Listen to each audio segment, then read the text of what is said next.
फक्त ऑर्केस्ट्रा लावता राहिला.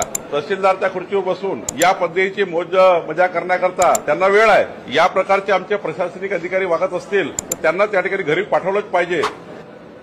यांनी सेंड ऑफ त्या ऑफिसमध्ये केला, तहसील कार्यालयामध्ये, आणि सेंड ऑफ करताना फक्त ऑर्केस्ट्रा लावता राहिला. बाकी ज्युडिशियल जो आमचा कॉसी ज्युडिशियल कोर्टचा बेंच आहे, तहसीलदार त्या खुर्चीवर बसून त्या ठिकाणी मौज मस्तीशीर सेंड ऑफ मनवण्याचं काम आणि मौज मस्ती करण्याचं काम त्या ठिकाणी. आणि तहसीलदारची खुर्ची ही मॅजिस्ट्रेट खुर्ची आहे, दंडाधिकारी खुर्ची आहे, कॉशी ज्युडिशियल खुर्ची आहे. त्या खुर्चीवर बसून समोर आपले तहसील कार्यालयातले लोक गाणे म्हणतो आहे.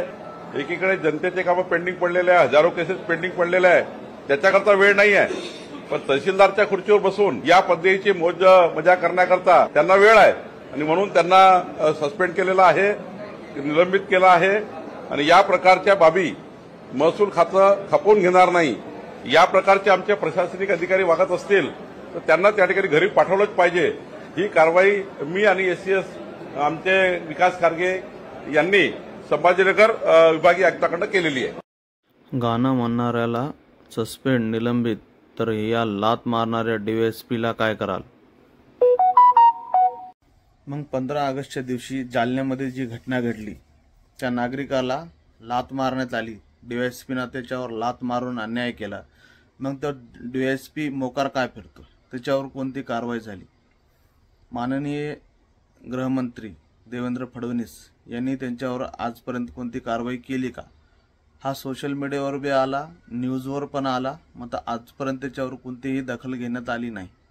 मग त्यावर का? एका अधिकाऱ्यावर तुम्ही निलंबित करताय, तो अधिकारी माझ्या काय घरचा नाही, निलंबित केलं, ठीक आहे. ते कारवाई तुम्ही ते चूक असेल त्याच्यावर कारवाई केली ती योग्य आहे. मग ते डीवायएसपी योग्य नाही का? याच्यावर का कारवाई करत नाही? माननीय देवेंद्र फडणवीस यांना निवेदन आहे की त्या डीवायएसपीला लवकरात लवकर निलंबित करण्यात यावं. ही एक सामान्य नागरिकांची तुम्हाला विनंती आहे. आणि नागरिकांनो, तुम्हाला हा व्हिडिओ आवडला असेल तर याला जास्तीत जास्त शेअर करा आणि सामान्य माणसाची ताकद दाखवा. जय हिंद, जय महाराष्ट्र.